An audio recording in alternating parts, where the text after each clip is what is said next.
가족이니까 저한텐 이 말이 한동안 미덕처럼 들렸던 시절이 있었어요.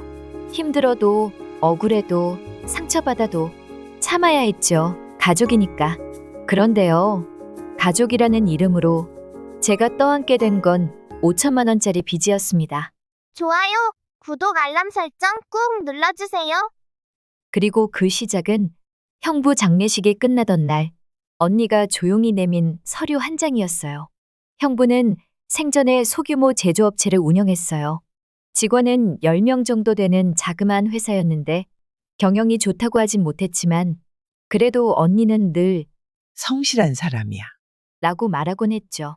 하지만 몇 년 전부터 몸이 안 좋아졌고 결국 간암 판정을 받고 1년 넘게 병원 신세를 졌습니다. 그 사이 회사도 거의 멈춰서다시피 했고 생활비며 병원비며 빠져나갈 곳은 많았죠. 저희 가족은 모여서 형부 병원비를 나눠서 돕기도 했고요. 그런 형부가 돌아가시고 장례식장 복도에서 언니가 절 부르더니 작게 말했어요. 나 지금 상주라서 은행에 직접 못 가는데. 형부가 생전에 정리해둔 계약 서류가 오늘까지 꼭 제출돼야 하거든. 그냥 제출만 해주면 돼. 네가 가줄 수 있어? 전 이틀 밤을 새서 정신도 없었고 그날 분위기도 분위기라 그냥 고개를 끄덕였어요. 형부가 살아있을 때 정리해둔 거라잖아. 설마 이상한 게 있겠어? 그렇게 저는 그 서류를 들고 은행에 갔습니다. 봉투 안에는 몇 장의 서류가 들어있었고 대출, 보증 같은 단어들이 있었어요. 그때까지만 해도 형부가 생전에 정리해둔 대출 서류인가 보다 싶었죠. 은행 창구 직원도 이렇게 설명했어요. 이건 사망 전에 형부님이 보증인 변경을 요청한 건이고요. 오늘 서류를 가져오신 분이 최종 보증 서명자 맞으시죠? 전 순간 멈칫했지만 언니가 부탁했던 것도 있고 직원도 별 의심 없이 도장 찍으라고 해서 그냥 진행해버렸어요. 근데 나중에 알고 보니 그 서류는 제가 형부의 사업 대출에 공동 보증인으로 들어가는 계약서였던 겁니다. 즉, 앞으로 형부가 남긴 빚을 제가 함께 떠안게 되는 거였던 거예요.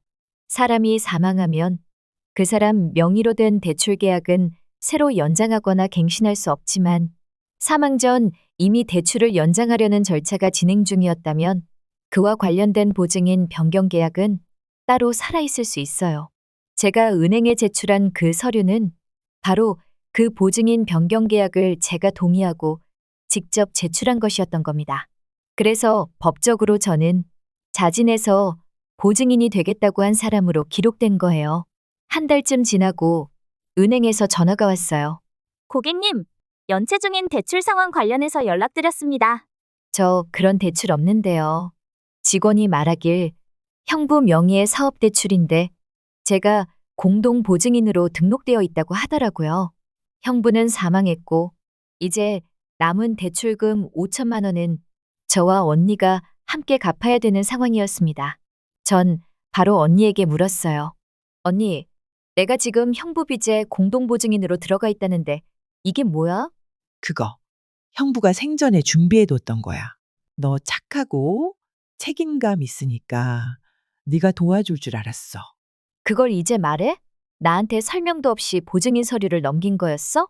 형부 죽고 정신 없어서 미안해. 그 말 들으니까 확신이 들었어요. 형부가 살아있을 때부터 언니랑 짜고 준비해둔 거였고 형부가 죽고 나자 그걸 저한테 조용히 넘긴 거였습니다. 그날 이후 남편이 계속 묻더라고요. 언니 연락 왔어? 뭐라고 해?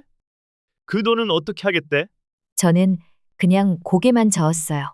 그러더니 남편이 확 화를 내면서 말했어요.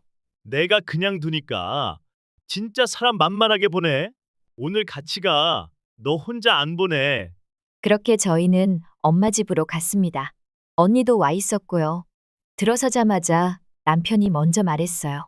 장모님, 이거 사기예요. 친족이고 자시고. 이건 명백한 사기라고요. 제 아내한테 말도 없이 빚을 떠넘긴 거잖아요. 언니는 그제야 나서서 말했어요. 그게 아니야. 형부가 살아있을 때 하던 걸 내가 그냥 마무리한 것뿐이야. 무슨 마무리를 해? 형부 살아있을 땐 나랑 동의했어? 동생 인생 말도 없이 보증인에 신용불량 만들 뻔해놓고 뻔뻔하게 굴 거야, 진짜? 저도 더 이상 참지 못하고 말했어요. 엄마, 언니가 한 짓이 이게 사기 아니면 뭐야? 대출 서류 들고 나한테 부탁할 땐 꼭 오늘 해야 한다며. 왜 그랬는지 이제 알겠네. 진짜 소름 끼친다. 그게 사람이 할 짓이야? 엄마는 말없이 듣고만 있다가 한참 후에 겨우 한마디 했어요. 그래도 가족이잖니. 그깟 돈 몇 푼 때문에 혼자 된 언니한테 이렇게 달려와서 소리 질러야 속이 시원하니? 그 말을 듣는 순간 머리가 띵해졌어요. 지금 언니를 감싸는 게 맞다고 생각해? 이건 가족이 아니라 사기꾼이야. 남편도 옆에서 소리쳤어요. 처형, 이거 정말 선 넘었어요. 다시는 저희 집에 연락하지 마세요. 엄마는 결국 감정이 북받쳤는지 소리쳤어요. 그래, 그럼 고소해라. 경찰서 가서 네 언니 고소하라고. 가족이고 뭐고 다 끝내자. 전 그 자리에서 말했어요. 그래, 고소할게. 경찰서 가자, 당장. 그 말을 던지고 나서도 한동안 아무도 움직이지 않았어요.